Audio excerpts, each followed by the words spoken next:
ವಕ್ಫ್ ವಿವಾದದ ಬಗ್ಗೆ ಎರಡನೇ ಹಂತದ ಹೋರಾಟಕ್ಕೆ ಮುಂದಾಗಿರುವಂತದ್ದು. ಇದೇ ವಿಚಾರದ ಬಗ್ಗೆ ದೆಹಲಿಗೆ ಹೋಗಿ ರಮೇಶ್ ಜಾರಕಿಹೊಳಿ ಅವರು ಕೂಡ ಒಂದು ರಿಪೋರ್ಟ್ ಅನ್ನ ಸಲ್ಲಿಕೆ ಮಾಡಿ ಬಂದಿದ್ದಾರೆ. ಈ ವಿಚಾರದ ಕುರಿತು ಹೇಳಿಕೆಯನ್ನು ನೀಡಿದ್ದಾರೆ. ಈ ಬಗ್ಗೆ ಒಂದು ಬ್ರೇಕಿಂಗ್ ಇದೆ.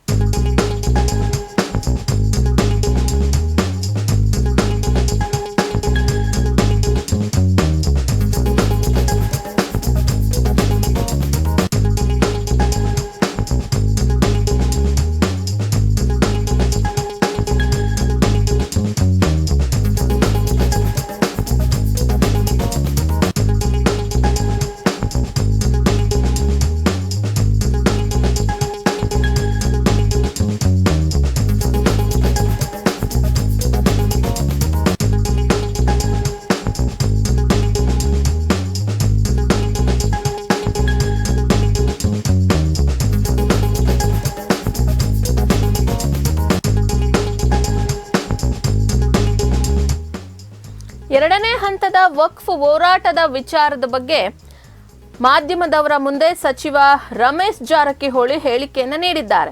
ಡಿಸೆಂಬರ್ 26-27ಕ್ಕೆ ಹೋರಾಟದ ಬಗ್ಗೆ ಚರ್ಚೆಯಾಗಿದೆ. ಜನರ ಅಭಿಪ್ರಾಯ ಸಂಗ್ರಹಕ್ಕೆ ರಾಜ್ಯಾದ್ಯಂತ ನಾವು ವಕ್ಫ್ ವಿವಾದದ ಕುರಿತು ಹೋರಾಟವನ್ನ ಕೂಡ ಹಮ್ಮಿಕೊಂಡಿದ್ದೇವೆ. ಹಾಗೆ ಮೊದಲನೇ ಹಂತದ ಹೋರಾಟ ಮುಗಿದಿದೆ. ಬಿಜೆಪಿ ಬೆಂಬಲದಿಂದಲೇ ಹೋರಾಟ ಖಚಿತ ಅಂತ ಹೇಳಿ ರಮೇಶ್ ಜಾರಕಿಹೊಳಿ ಪ್ರತಿಕ್ರಿಯೆಯನ್ನ ನೀಡಿದ್ದಾರೆ. ಇನ್ನು ದೆಹಲಿಯಲ್ಲಿ ಹೈಕಮಾಂಡ್ ಭೇಟಿ ವಿಚಾರದ ಬಗ್ಗೆ ಪ್ರತಿಕ್ರಿಯೆಯನ್ನ ನೀಡಿರುವಂತ ಅವರು, ಸಚಿವ ರಮೇಶ್ ಜಾರಕಿಹೊಳಿ ಅವರು ದೆಹಲಿಗೆ ಹೋಗಿದ್ದು ಯಾಕೆ? ಮೊದಲ ಹಂತದ ಹೋರಾಟದ ವರದಿಯನ್ನ ಸಲ್ಲಿಕೆ ಮಾಡಿ ಬರೋದಕ್ಕೆ ನಾನು ದೆಹಲಿಗೆ ಹೋಗಿದ್ದೆ.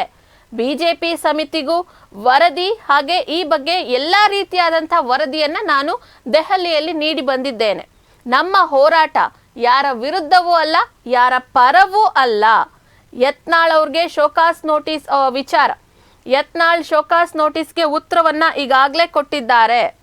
ವಿಜಯೇಂದ್ರ ಪರ ಮಾಜಿ ಶಾಸಕರ ಸಭೆ ವಿಚಾರದ ಬಗ್ಗೆ ಪ್ರತಿಕ್ರಿಯೆಯನ್ನು ನೀಡಿದ್ದಾರೆ. ಮಾಜಿ ಶಾಸಕರು ವಿಜಯೇಂದ್ರ ಅವರ ಪರವಾಗಿ ನಿಂತ್ಕೊಳ್ಳೋದಕ್ಕೆ ಈಗಾಗಲೇ ಒಂದು ಸಭೆಯನ್ನ ನಡೆಸಿದ್ದಾರೆ.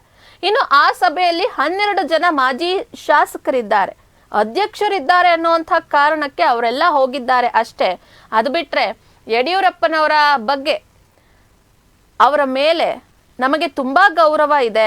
ಸೈಕಲ್ ಸುತ್ತಿ ಅವರು ಪಕ್ಷವನ್ನ ಕಟ್ಟಿದ್ದಾರೆ BS ಯಡಿಯೂರಪ್ಪನವರು ಅಂತ ಹೇಳಿ ಇದೇ ವೇಳೆಯಲ್ಲಿ ಯಡಿಯೂರಪ್ಪನವರ ಹೊಗಳಿಕೆಯನ್ನ ಕೂಡ ರಮೇಶ್ ಜಾರಕಿಹೊಳಿ ಮಾಡಿರೋವಂಥದ್ದು. ಇನ್ನು ಈ ಕುರಿತು ರಮೇಶ್ ಜಾರಕಿಹೊಳಿ ಮತ್ತಷ್ಟು ಮಾತನಾಡಿದ್ದಾರೆ, ನೋಡೋಣ.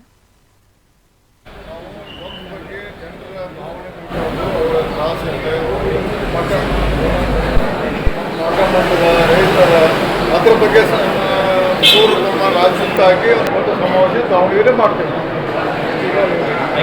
ಪಕ್ಷದಿಂದ ನಡೆಯುವ ಸಮಾವೇಶ ಅದೇ ಪಕ್ಷ ನೀವು ನಾವು ಬ್ಯಾಂಡ್ ನೋಡಿರ್ಬೋದಲ್ಲ, ನಮ್ಮ ಬ್ಯಾಂಡ್ ಭಾರತೀಯ ಜನತಾ ಪಾರ್ಟಿ ಬ್ಯಾಂಡ್ ಮಾಡುತ್ತೇನೆ. ಬೆಳಗಾವಿ ಚಂದ್ರಪ್ಪ ಬಂದಿದ್ದಾರೆ, ಅದೇ ಪ್ರಾರಂಭ ಮಾಡಲಿಕ್ಕೆ ಈಗ ನಮ್ಮ ಅದಕ್ಕೆ ಮಟ್ಟದ ಊಟ ಚರ್ಚೆ 20 ಫಿಕ್ಸ್ ಆಗ್ಬೋದು, ಶಿಕ್ಷಕರು ಆಗ್ಬೋದು. ಎರಡನೇ ಹಂತದ ಸರ್ ಹೈಕಮಾಂಡ್ ಮೊದಲೇ ಹಂತದ ದೂರದ ವರದಿ ಕೂಡ ಹೋಗಿದ್ವಿ. ಯಾರು ವಿರುದ್ಧಲ್ಲೇ ಯಾರು ದೂರಲ್ಲ ಅಷ್ಟೇ. ಅಷ್ಟೋಗಿದ್ದು JPC ಕೂಡ ಹೋಗಿದ್ವಿ. ಯತ್ನಾಳ್ ಅವರು ಉತ್ತರ ಕೊಟ್ಟರು. ಅದ್ರ ಬಗ್ಗೆ ಅದು ಬಿಟ್ಟು ಬೇರೆ ಏನಿಲ್ಲ. ಸರ್ ರಾಜ್ಯಾಧ್ಯಕ್ಷರು ಮೀಟಿಂಗ್ ಎಲ್ಲ ಮಾಡಿದ್ದಾರೆ ಸರ್ ದಾವಣಗೆರೆಯಲ್ಲಿ. ದಯವಿಟ್ಟು ಫೋಟೋಸ್ ಗಮನಿಸಿ ಎಲ್ಲರೂ. ಸರ್ 94 ಯಾವಾಗ ಒಂದು ಶಾಸಕರು ಅವ್ರ ಸಂಶಯದ ಶಾಸಕರು ಅಂತ 10-12 ಜನ 10 ಜನ ವಿಚಾರ ಭಾಳ ಕಷ್ಟಪಟ್ಟು ಅದರಲ್ಲಿ ಭಾಳ ಜನ ನಮ್ಮವರು ಅದಾರೆ, ಫೋನ್ ಮಾಡ್ತಾರೆ. ಆಯ್ತು ಬನ್ನಿ, ಯಾಕಂದ್ರೆ ಪ್ರೋಟೋಕಾಲ್ ಅಧ್ಯಕ್ಷರುವಾಗ ಕರೆದ್ರೆ ಹೋಗ್ಬೇಕಾಗುತ್ತೆ. ಅಧ್ಯಕ್ಷರು ಹೇಳಿ ಅವ್ರ ಫೋನ್ ಮುಖಾಂತರ ಹೇಳಿ ನೀವು ಹೋಗ್ಬೇಕಂದಾಗ ಹೋಗ್ಬೇಕಾಗ್ತದೆ. ಅಷ್ಟು ಬಿಟ್ಟು ಅದನ್ನು ಅಂತ ಸೀರಿಯಸ್ನೆಸ್ ಇಲ್ಲ. ನಮ್ಮ ಯಡಿಯೂರಪ್ಪನವ್ರು ನಮ್ಮ ಹಿರಿಯರು, ಅವ್ರ ಬಗ್ಗೆ ಅಪಾರವಾದ ಗೌರವ ನಮ್ಮ ಟೀಮ್ಗೆಲ್ಲ. ಅವರು ಪಕ್ಷ ಕಟ್ಟಿದ್ದಾರೆ, ಸೈಕಲ್ ಮಾಡಿ ಕಟ್ಟಿದ್ದಾರೆ, ಕಲ್ಲು ಹೊಡ್ಸ್ಕೊಂತಾರೆ, ಪಕ್ಷ ಕಟ್ಟಿದ್ದಾರೆ. ಅವ್ರ ಬಗ್ಗೆ ನಮ್ಮ ಟೀಮ್ ಯಾವಾಗಲೂ ಅವ್ರ ಬಗ್ಗೆ ಗೌರವ ಇದೆ. ಆದರೆ ಅವರು ನನಗೆ ತಮ್ಮ ಮಾಧ್ಯಮ ಮುಖ ಮನವಿ ಮಾಡ್ತೀನಿ, ಅವರೇ ಸ್ವತಃ ಮಾಡಿ ಫೋನ್ ಮಾಡಿ ಹೇಳ್ತಾರೆ. ವಿಜೇಂದ್ರ ಲೆವೆಲ್ ಅಲ್ಲ, ಯಾರೋ ಕಾರ್ಯಕರ್ತವಾಗಿಲ್ಲ, ಅವ್ರು ಮನವಿ ಮಾಡ್ಕೋದೆ